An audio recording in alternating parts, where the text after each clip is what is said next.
योगी आदित्यनाथ का ये एक वाक्य और दिल्ली से लखनऊ तक फोन घनघनाने लगे। नमस्कार, जय हिंद, मैं हूं सौरभ मिश्रा, आप देख रहे हैं ओनली न्यूज 24x7।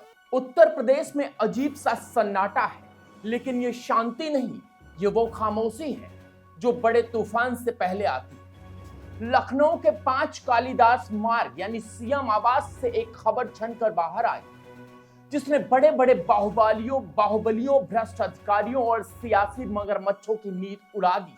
कहा जा रहा है कि फाइल तैयार है, लिस्ट बन चुकी है और इस बार योगी का हंटर वहां चलने वाला है जहां आज तक किसी की नजर ही नहीं गई। आज अगले 8 मिनट मैं उस सीक्रेट लिस्ट का पर्दाफाश करूंगा जो इस वक्त सीएम की मेज पर रखी है। अगर आपने वीडियो बीच में छोड़ा तो आप यूपी की राजनीति का सबसे बड़ा ट्विस्ट मिस कर देंगे और ये कह सकते हैं कि भारत की राजनीति का सबसे बड़ा ट्विस्ट मिस कर देंगे। इस माफिया को मिट्टी में मिला देंगे। सुना आपने? ये बात तो आपने सुनी हो। योगी आदित्यनाथ जब माइक पर आते हैं तो जो शब्द तोल कर नहीं बोलते बल्कि चेतावनी जारी करते। राजनीतिक गलियारों में चर्चा है कि कल रात एक हाई लेवल मीटिंग हुई। इस मीटिंग में डीजीपी, गृह विभाग के बड़े अफसर, खुद महाराज जी मौजूद थे। मीटिंग 2 घंटे तक चली, लेकिन बाहर कोई खबर नहीं आई। लेकिन सूत्रों के मुताबिक, सूत्रों ने जो बताया है वो चौंकाने वाला है।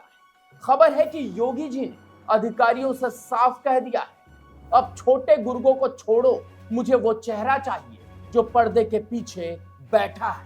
विपक्ष इसे बदले की राजनीति कह रहा है, लेकिन जनता इसे सफाई अभियान कह रही है।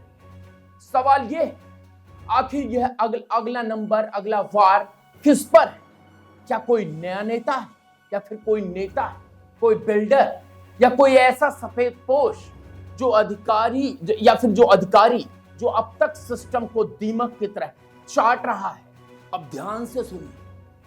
जो जानकारी हमारे पास है उसके मुताबिक योगी जी के हिट लिस्ट सबसे ऊपर बाहुबली नहीं बल्कि कामबली। जी हां, आपने सही सुना। अगले 7 सालों में गुंडा माफिया या तो ऊपर चलेगा या जेल चलेगा, लेकिन वो लोग जो सरकारी कुर्सी पर बैठकर माफियाओं को ऑक्सीजन दे रहे हैं, अब उनकी बारी है। याद कीजिए, यूपी में पिछले दिनों हुए कुछ प्रशासनिक फेरबदल, वो सिर्फ ट्रांसफर नहीं, वो एक वार्निंग थी। खबर है शिक्षा विभाग यानी एजुकेशन, पीडब्ल्यूडी और पुलिस विभाग के करीब 50 बड़े अधिकारियों की कुंडली तैयार कर ली गई है। इनकी संपत्ति, इनके रिश्तेदारों के नाम पर बेनामी संपत्ति, सबकी पूरी जांच हो चुकी है। जी हां दोस्तों, योगी जी का मैसेज क्लियर है। अगर रक्षक ही भक्षक बनेगा तो बुलडोजर उसके घर पर भी चलेगा। सोचिए, अगर कल सुबह किसी बड़े आईएएस या आईपीएस के घर विजिलेंस का छापा पड़ जाए तो क्या होगा? यही है योगी का अगला वार। लेकिन रुकिए, असली खेल तो अब शुरू होगा। अधिकारियों पर नकेल कसना तो बस झांकी है, असली निशाना तो वो लोग हैं जो यूपी में सांप्रदायिक आग यानी कम्युनल फायर भड़काने के लिए फंडिंग करते हैं। इंटेलिजेंस इनपुट मिले हैं कि यूपी के चुनाव में पहले, जी हां, यूपी चुनाव के पहले माहौल बिगाड़ने के लिए विदेशी फंडिंग का इस्तेमाल हो रहा है। मदरसों के सर्वे के बाद अब वक्फ संपत्तियों की जांच जिस तरह से तेज हुई है, उसमें कई लोगों के पेट में दर्द शुरू हो गया है। जी हां, दर्द होने लगा है। अपराधी कोई भी हो, माफिया कोई भी हो, कितना भी बड़ा क्यों ना हो, कितना भी उसको बड़ा संरक्षण प्राप्त क्यों ना हो, अगर वो पाताल के अंदर भी चुका होगा, वहां से भी उसको निकाल करके बाहर लाएंगे और कानून के शिकंजे में डाल करके उसको सजा दिला के देंगे। सूत्र बता रहे हैं कि योगी सरकार जल्द ही एक ऐसा ऑर्डिनेंस या कानून ला सकती है जिसमें अवैध कब्जेदारों की रूह कांप जाए। यह वार उन लोगों पर है जिन्होंने धर्म की आड़ लेकर सरकारी जमीन पर दुकानें सजा रखी। विपक्ष शोर मचा रहा है, संविधान खतरे में के नारे लगेंगे, लेकिन योगी जी ने अपने खड़ाऊ पहन ली है। जी हाँ, योगी जी ने अपनी खड़ाऊ पहन ली है और जब वो खड़ाऊ पहनकर निकलते हैं तो फैसला ऑन द स्पॉट। अब आप सोच रहे होंगे कि अगर कार्रवाई यूपी में हो रही है तो फोन दिल्ली में क्यों घनघना रहे होंगे, क्योंकि इस लिस्ट में कुछ ऐसे नाम भी हो सकते हैं जिनके तार दिल्ली के बड़े राजनीतिक परिवारों से जुड़े हैं। चर्चा है कि कुछ एनजीओज और ट्रस्ट भी रडार पर है। जी हां दोस्तों, जी एनजीओज और ट्रस्ट।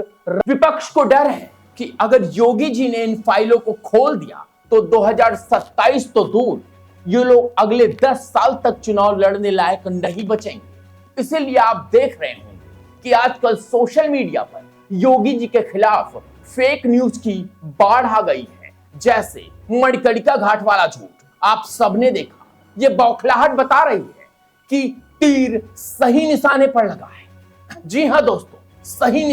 योगी आदित्यनाथ वो नेता नहीं है जो फाइलों पर धूल जमने देते हैं। इतिहास गवाह है, जब जब उन पर सवाल उठाए गए उन्होंने जवाब सुनने से नहीं, एक्शन में भी आए। जी हाँ दोस्तों, चाहे अतीक अहमद का साम्राज्य खत्म करना हो या मुख्तार अंसारी का किला ढहाना हो, अगला वार किस पर होगा ये नाम तो शायद कल सुबह अखबार पर में ही पता चले। लेकिन एक बात तो तय है, जो कानून मानेगा वो यूपी में रहेगा, जो कानून तोड़ेगा वो या तो जेल जाएगा या फिर आप समझ जाइए इशारा कहां है। हमारा इशारा आपको समझने योग्य है। आपको लगता है योगी जी का अगला बुलडोजर किस माफिया, जी हां, किस माफिया या भ्रष्टाचारी के घर पर जाना चाहिए? पेपर लीक करने वाले पर, सरकारी जमीन पर कब्जा करने वाले पर, या धर्म के नाम पर दंगा भड़काने वालों पर? कमेंट में नाम लिखकर बताइए। मैं सौरभ मिश्रा और यह थी ओनली न्यूज 24x7 की खास रिपोर्ट। चैनल को सब्सक्राइब करें और घंटी जरूर दबाएं, क्योंकि अगली खबर भी धमाकेदार होने वाली है। जय हिंद, जय भारत।